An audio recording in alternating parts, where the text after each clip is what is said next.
Good day, Jambites. You are welcome back to Class Bridge.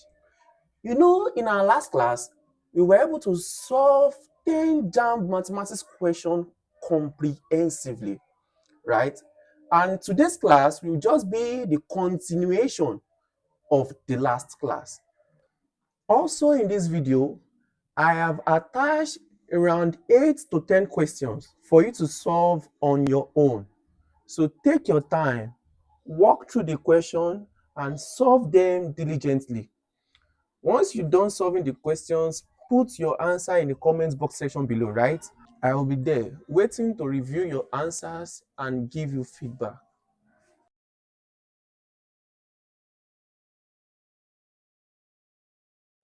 Yes, this is our number 11 question. So you have 5 seconds to solve this question. So quickly do that, pick your answer, then we solve it together.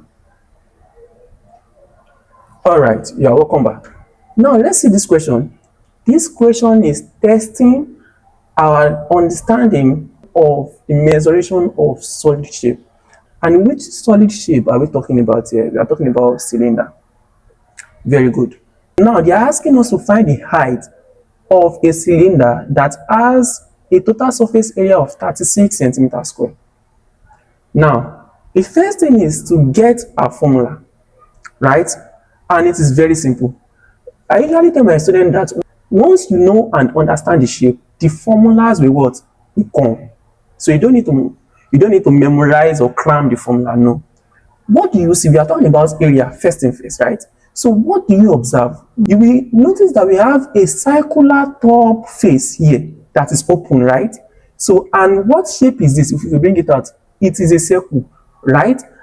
And what is that formula for finding the area? Because we are talking about total surface area, right? It means we have an area here, we have an area here, and we also have an area here. These three areas is what we are going to sum together to give us the total surface area, right? So, and the formula for finding the area of a circle is what? Is pi r squared, right? Very good. So we have another one at the base here, right? We have another circle at the base here. And what is the formula for finding the area of that circle? It is what? Also pi r squared, right? Here, we call this place the curved surface area, right? The formula for finding this curved surface area is 2 pi rh, right? Very good. Simple and straightforward. So it means that the total surface area of this cylinder, is given by what? The first one, pi r square, right? Plus another one, pi r squared, plus another one, 2 pi rh. Let's see. It implies that this can give us 2, because we have 2 of them here, pi r squared, right? Plus 2 pi rh. We can factor out 2 pi r, and this will give us what? 2 pi r, right? Into bracket r plus h. And this is the formula I need to get the solution to this question, right? And this is the total surface area of the cylinder, right? Very good. So now let's solve the question. Note that I have said that the total surface area for finding this cylinder is 2 pi r into bracket r plus h. So you now ask me, what is the r? The r, where? The r is the radius, right? And h is the height of the cylinder, the height of the cylinder.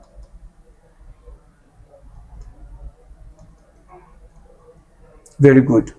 Now, what we need to do, you see, when you have a question like this, most time, not every time, most time, if they don't give you the value of pi, right, you will assume that your total surface area is already in pi. What do I mean by that?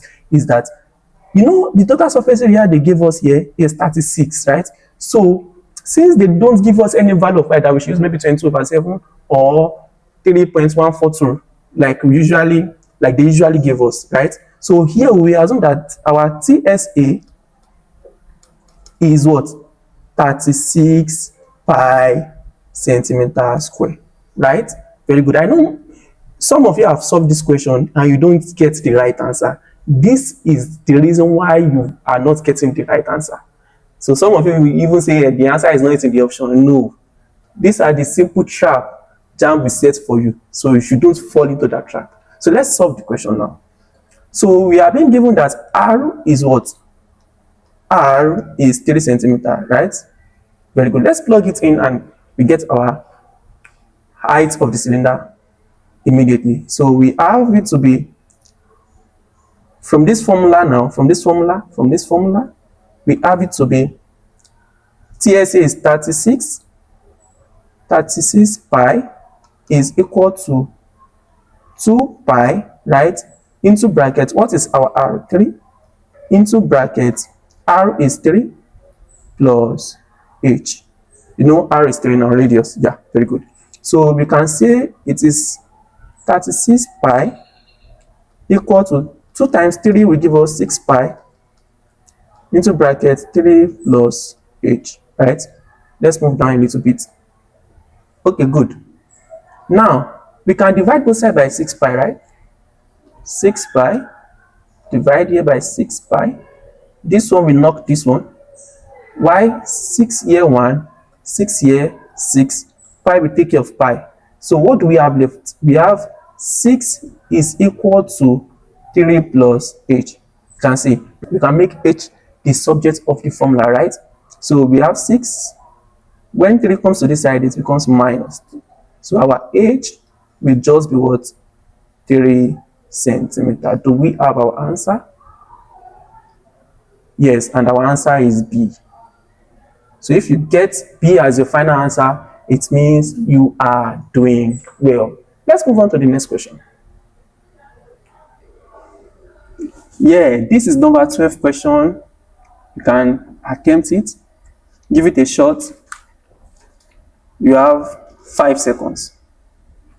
Very good. Now, let's solve this question together. They said when a dealer sells a bicycle for 81 naira, he makes a profit of 8%. What did he pay for the bicycle? Right? This question is testing our understanding of percentage, also profit and loss, right? Very good. So what do we see here? We know that profit itself is equal to selling price, which is the SP, minus cost price, right? Very good. But in this question, we are being given the selling price. Selling price is given, right? And the selling price is 81 naira, right? Very good. We are being given the profit, but the profit they gave us is not direct, right? So the profit now, we can mathematically we can get it. The profit will be what? The profit will be cost price, the cost price times the percentage of the profits they told us, which is what? 0.08. You know, 8 over 100 is 0.08, right? Very good. We don't even know the cost price yet, but don't fret. What do we want to do here? The cost price is unknown here. The cost price is unknown. In fact, the cost price is what they ask us to find. So which means from this formula here, I can make the cost price the subject of the formula, right? If I should make the cost price the subject of the formula, then it becomes that our cost price, CP, which is the cost price, equals to the selling price minus the profit. Now, the selling price is 81. The profit here, we can write it as what? 0.08 CP, right? Very good. So it means that I'll be having cost price is equals to 81 minus 0.08 CP. right? Very good. Now, I can bring this cost price to the other side. I'll be having it to be what? Cost price minus here, it becomes plus here, plus 0.08 cost price equals to 81, right? I can factor out cost price into brackets 1 plus 0.08 is equals to 81, right? So when I add these two together, it becomes 1.08 CP is equals to 81. So divide both sides by 1.08. 1.08. So this will take care of this. Then I will get my cost price immediately. So cost price will be 75 naira. It's as simple as that. Do we have our answer? Correct. Our answer is A. So if you get A as your final answer, it means you are doing wonderfully well. So let's move on to the next question. Now, this is the number 13 question. Give it a shoot. I give you 5 seconds. All right, you are welcome back. Now, looking at this question, they said if y is equal to x squared minus x minus 12, find the range of value of x for which y will be greater than 0. Very good. You see, to actually tackle this question, what we need first is to find the root of, you can see that this y we have here, the function is a quadratic equation. So the first thing we need to do is to find the root of that quadratic equation, right? So let's find the root of that quadratic equation. So we have y equals x squared minus x minus 12, right? Very good. With the way I'm saying this, I think it is factorizable. So if we want to go by factorization method, we say we need two numbers such that when we multiply those two numbers together, it's going to give us minus 12. But when we add those two numbers together, it is going to give us the coefficient of x, which is what? Minus 1. Right? So what are those two numbers? Can you give me those two numbers? I trust you. So those two numbers are 3 and minus 4, right? When we say 3 times minus 4, that's minus 12, right? And then we say 3 plus minus 4, this will give us minus 1. So it satisfies, right? So this function will now become y equals x squared plus 3x minus 4x minus 12.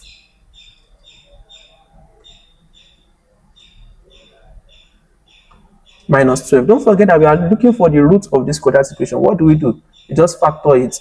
We have y equals x into x plus 3, right?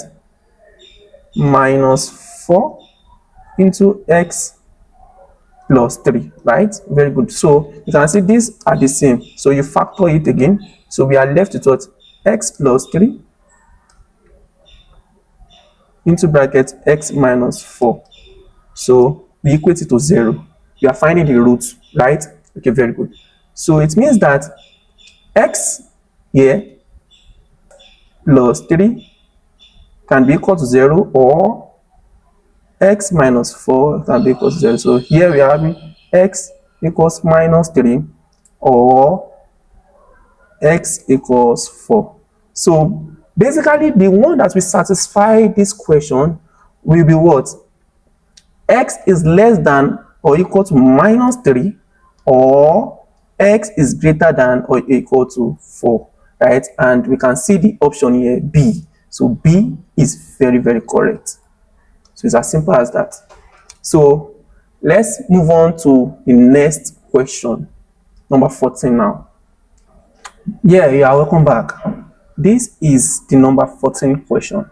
So you have 5 seconds to attempt this question. So you can pause the video. So once you get your answer, pick your answer, then we solve together.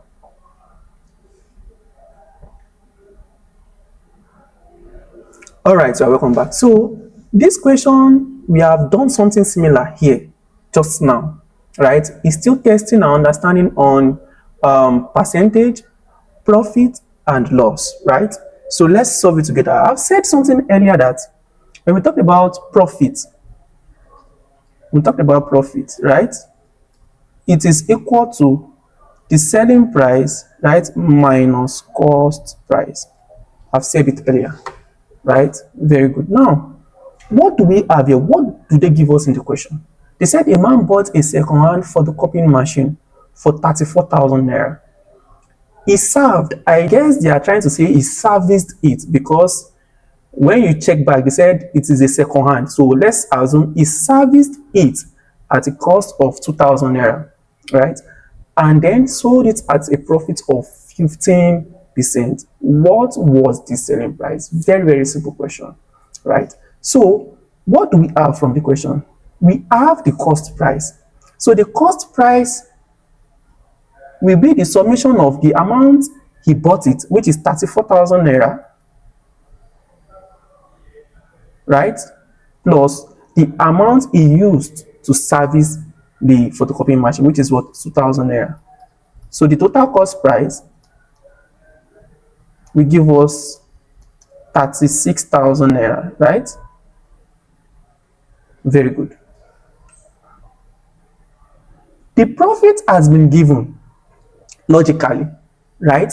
Logically, I told you initially that profit is the same as the cost price multiplied by the percentage profit, right? Which is what, 15%, and that will be 0.15, right? Very good. So which means I can even get my profit once and for, because the cost price is given. So I can say my profit is equals to 36,000 naira times 0.15. This will give me 5,400 naira. So the profit here is 5,400 naira. So permit me to clean all of this. So what do we have? Our given data is cost price, which is 36,000 naira. Also profit, which is 5,400 naira. Right? Very good. So they ask us to find the selling price, SP, right? So I need to make selling price the subject of the formula from here. So if I make selling price the subject of the formula, this is negative. Once it comes here, it becomes positive. So selling price will now become profit plus cost price, right? So my selling price would be, profit is 5,400 plus cost price is 36,000 naira.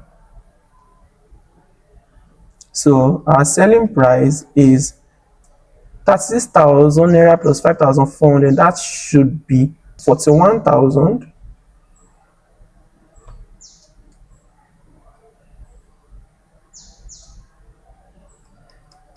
Yeah, 41,400 naira. So our answer here is C, and it's correct. So if you got C as your answer, it means you are a genius.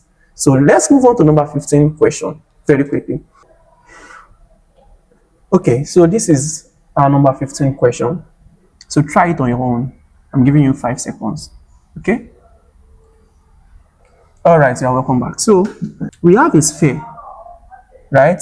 So the question said, find the radius of a sphere whose surface area is 154 centimeters square. So we have the surface area. So we have the surface area to be 154 centimeters square. So the formula for finding the total surface area of a sphere, we know it to be TSA is equals to 4 pi r square, right? Where r is the radius, and the radius is what we are looking for. So since we already have our total surface area to be 154, so it means we'll be having 154 is equals to 4. Take pi as 3.142, 3.142, right, r squared. So when we take multiplication here, we have 154 is equals to 12.568 r squared. So we divide both sides by 12.568. So we have our r squared to be equals to 154 divided by 12.568. And this will give us 12.253, right? So here we can find the square root of both sides. So find the square root here, we take the square root here. So this will cancel this. So we have our r. When you take the square root of this, what do you have? When you punch your calculator correctly, you will have it to be 3.500. So it means our answer is B, 3.50 centimeter. So we have it here. So it's as simple as that. So now you can grade yourself. Out of 15, how many do you got correctly? Grade yourself. Be sincere. And if you get a different answer and you are convinced that your answer is very, very correct, you can put it in the comment box section, right? We will read it, then we reply as quick as possible. So let's take the number 16 question. Yeah, this is number 16 question. So you have 5 seconds to solve this problem. You are welcome back. So look at this question. This question is testing your understanding of arithmetic progression, right? So they are asking us to find the sum of the first n terms of the arithmetic progression: 5, 11, 7, 23, 29, 35. Please pay attention to the word sum. Now the first thing first is that I need to write out the formula for finding the sum of an arithmetic progression. That is given by Sn is equals to n over 2 into bracket 2a plus into bracket n minus 1d. Please, if you have problem with this particular topic, we have done an extensive video on AP and GP on this channel. So at your own leisure time, you can just watch them and digest them, right? They are good for your health. So this is the formula for finding the sum of AP, right? Now, what are the variables we have here? We have n, we have a, we have d, right? Very good. In fact, the n is what we are looking for, the sum of n terms. So that will be like that, right? And that is the reason why you are seeing n in the option. What is our a? Our a is the first term. And what is the first term here? It is 5. Our d is the common difference. You know how to get the common difference? The second term minus the first term. So let's see the second term. The second term here is 11. So 11 minus 5, which is the first term, will give us our common difference, which is what? 11 minus 5 is 6. So our d is 6. Very good. We are looking for the sum of the first n term. Sn is equals to n over 2 into bracket 2. A is what? A is 5.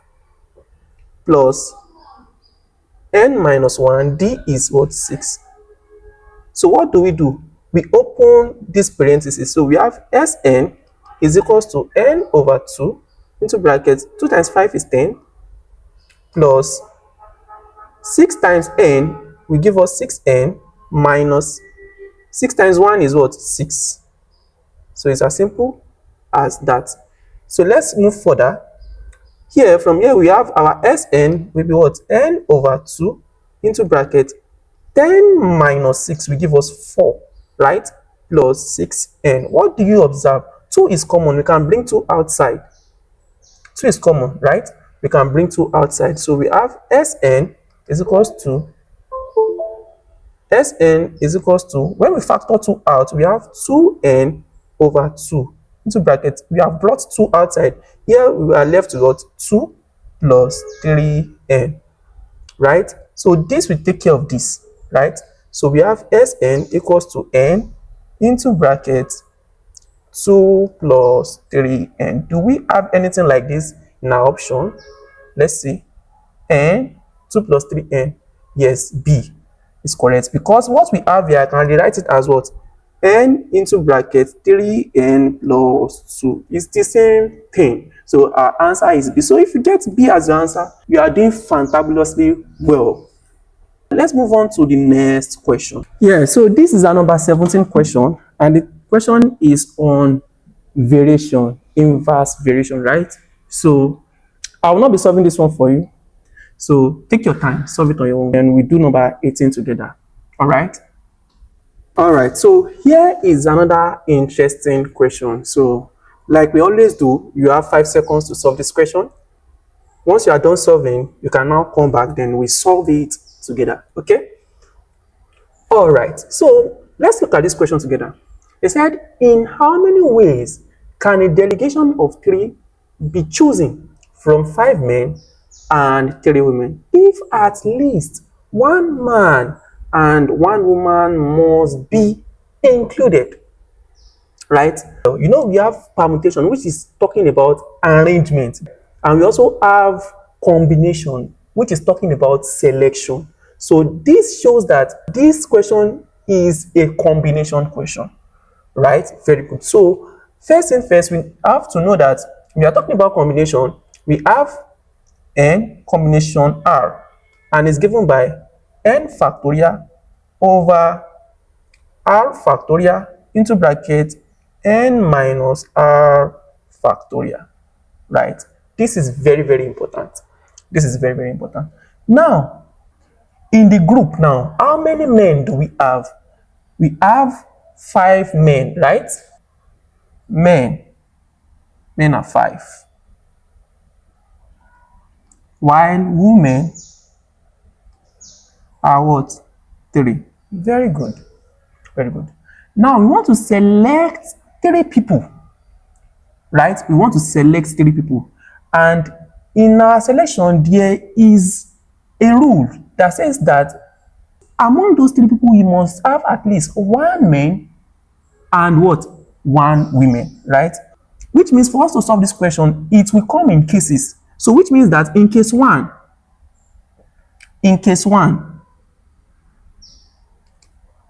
we talk about 1 man and 2 women, right? We can select them like this. Another case we can have is case 2. We can have 2 men and 1 woman, right? This is another case, right? Very good. And there's no other case because the numbers we need in the delegation is just 3. Regardless that we have 5 men and 3 women, right? The numbers we need in the delegation is just 3. So these are the 2 cases that can satisfy, right? Very good. Now, how do we go about this? For case 1 now, it means we'll be having it to be the combination for case 1 now, it will be what?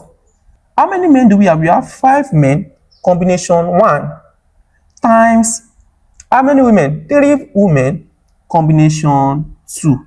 You can see this n here is serving as our global variable, right? Our global variable 5 and 3, right? Why this r is serving as our what? Local variable. Do you get the logic now?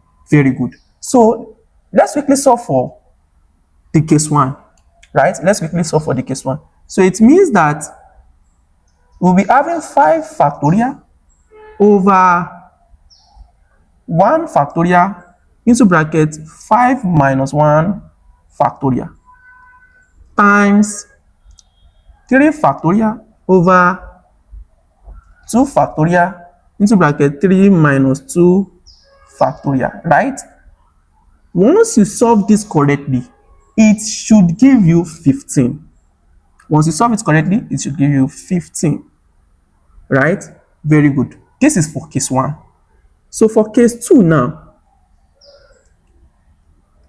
case 2, we have two men, right? Don't forget, the n there will be our global, which is 5 combination 2 times 3, 1 women now combination 1. You see that if you add this local variable together, it will form those delegation we are talking about, which is 3. But when you add this global variable together, it will form the total number of the people we have in the group, right? Which is 8. Very good. So look at it here too, 8, 3. So it shows we are doing the right thing. So let's move on. It means that we'll be having 5 factorial over 2 factorial into brackets 5 minus 2 factorial times 3 factorial over 1 factorial into brackets 3 minus 1 factorial. And once you do the simplification correctly, you will have the answer to be 30. This will be 30, right? Very good.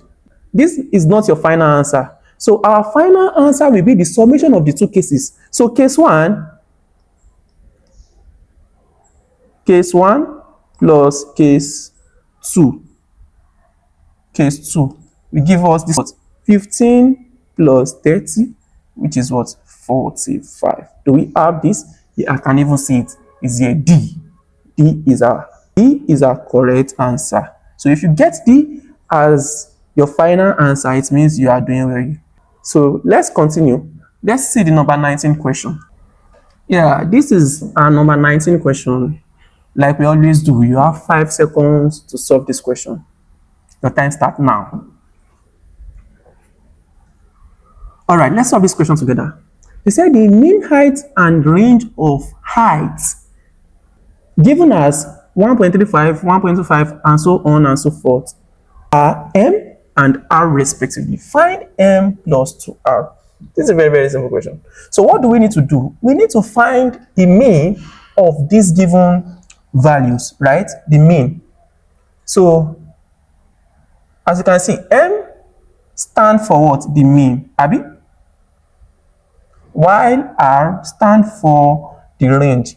So once we get our mean value and our range value, then we can find M plus 2R. That's simple as that. So how do we find mean? We know mean is the summation of all of these values, right? So our M will be the summation of all of these values divided by the numbers of values we have here, right? So let's write out the values. We have 10. This will give us our mean. So once you do your calculation correctly, the numerator will give you something like 13.70 divided by 10. So once you take your division, it will become 1.370. So our M is equals to 1.370. So we need to find our range, right? Finding our range is very, very simple. You know what we do. For our range R,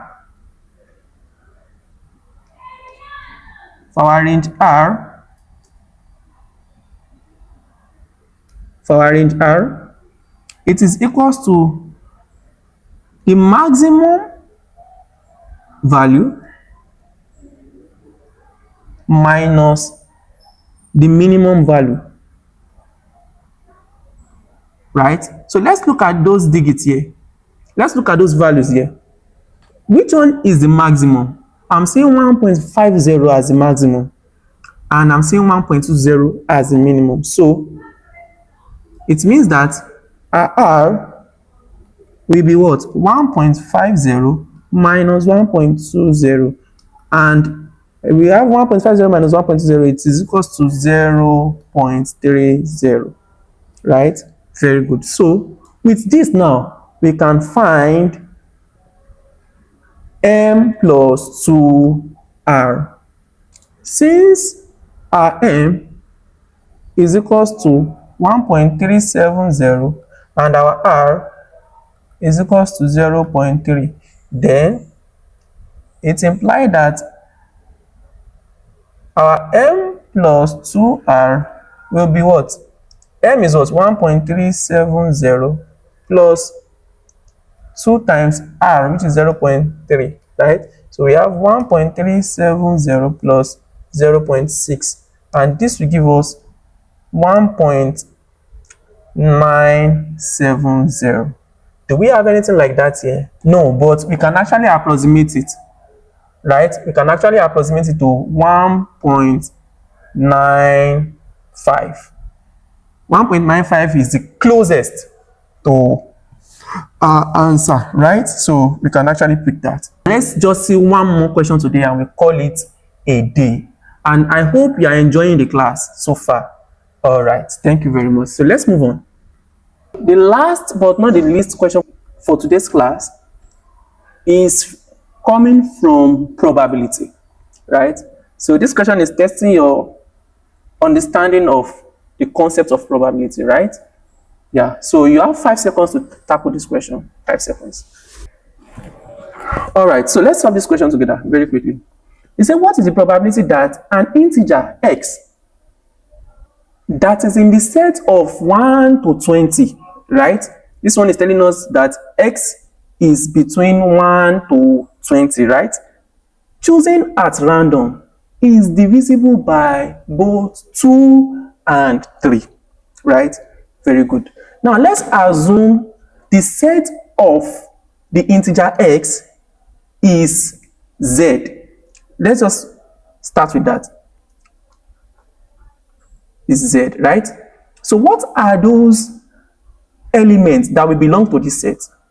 It will be 1, it will be 2, 3, 4, 5, 6, 7, 8, 9, 10, 11, 12, 13, 14, 15, 16, 17, 18, 19, and 20.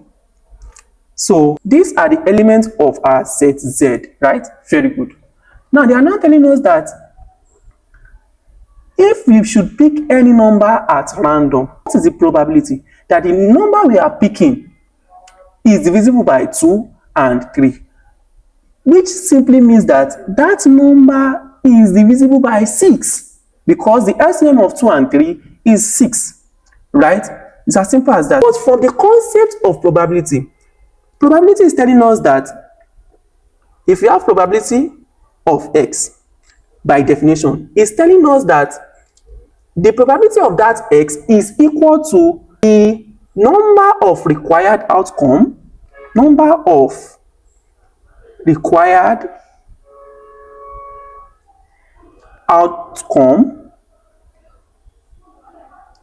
please take note of the word required outcome, over the number of total possible outcome. I think that is clear. Very good. So the required outcome is what we are looking for now, but the total possible outcome is what we already have here, 1 to 20, and if we count the numbers, they are 20 in numbers. Very good. Please take note of that. Now, how do we now get the number of required outcome? Let's start from 1. 1 divided by 6. This will give us a fraction. It is not needed. So we have 2, we have 3, we have 4, we have 5. 6 divided by 6 is 1, right? 6 divided by 6 is 1. So this is one of our required outcome. 7 will not satisfy. 8 will not satisfy. 9 will not satisfy. 10 will not satisfy. 11 will not satisfy. 12, yeah. So 12 is required. We can call it 2, right? 13, no. 14, no. 15, no. 16, no. 17, no. 18 is also required. Let's call this 3. 19, no. 20, no. Because 2 can divide 20 without remainder. Fine, but 3 will not divide 20 without remainder. Do you get it? So it's as simple as that. So how many required outcomes do we have? We have 1, 2, 3. So the probability of the number divisible by 2 and 3, but let's say 6. Do you know the reason? I've said it earlier. By 6 will be what? Number of required outcome is 3 over number of total possible outcome is 20, right? 20. So it is 3 over 20, and this is our final answer. So, and the answer is C. So if you got C as your final answer, it means you are actually doing well. So that is all for today's class. If you find this video very helpful, please consider liking this video, comment on this video, share this video with your loved ones. Thank you very much. God bless you.